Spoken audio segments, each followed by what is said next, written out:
বিসমিল্লাহির রহমানির রহিম। পরম করুণাময় আল্লাহর নামে শুরু করছি।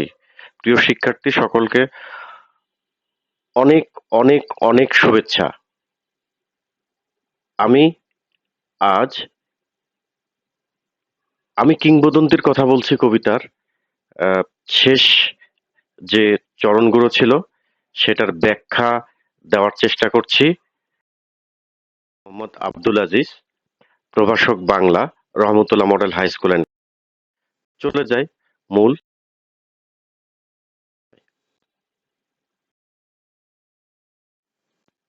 যে লৌহদণ্ডকে প্রজ্বলিত করে ইস্পাতের তরবারি তাকে সশস্ত্র করবে, অর্থাৎ যুদ্ধের সংকেত, কঠোর পরিশ্রম ও সৃষ্টির উন্মাদনা।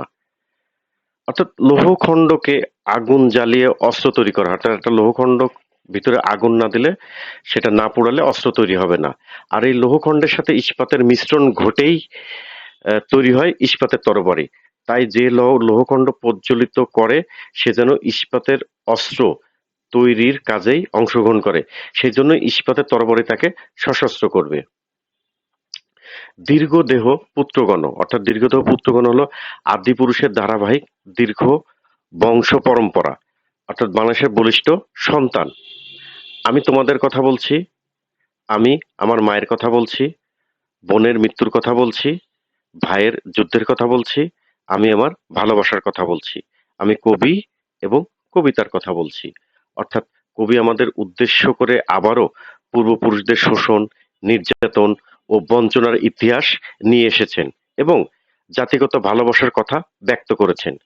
কবির এইসবই কবিতা, আর প্রত্যেক বাঙালি কবি।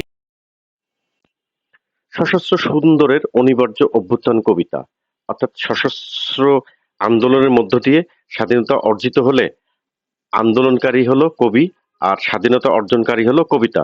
সত্য, অসম্ভাবী সুন্দর প্রতিষ্ঠার সংগ্রামী হচ্ছে কবিতা। সুপুরুষ ভালোবাসার সুকণ্ঠ সঙ্গীত কবিতা। জিহ্বায় উচ্চারিত প্রতিটি মুক্ত শব্দ কবিতা। অর্থাৎ কবিতা সত্যের সন্ধান দেয়, আত্মাকে মুক্তির পথ দেখায়। কবিতা হচ্ছে স্নিগ্ধ, সুরেলা, নান্দনিক। রক্ত জবার মতো প্রতিরোধের উচ্চারণ কবিতা, অর্থাৎ কবিতায় প্রতিবাদ ও মুক্তির কথা থাকে। রক্ত ঝরা প্রতিরোধই হলো স্বাধীনতা ও মুক্তি অর্জনের পূর্ব শর্ত। স্বাধীনতার পূর্ব ঘোষণা প্রতিরোধের ভাষায় উচ্চারিত কবিতা এবং সঙ্গীত। শক্তিশালী ভাষায় ও শব্দচয়নে প্রতিরোধের যে কবিতা ও গান প্রতিরোধ আকারেই উচ্চারিত হয়, তাই কবিতা।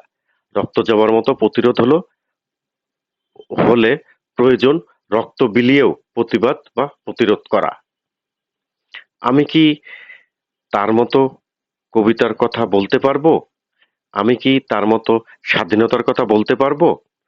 অর্থাৎ পূর্বপুরুষদের মতো সাহসী হয়ে স্বাধীনতা সংগ্রামে অংশগ্রহণের প্রতি ইঙ্গিত করা হয়েছে।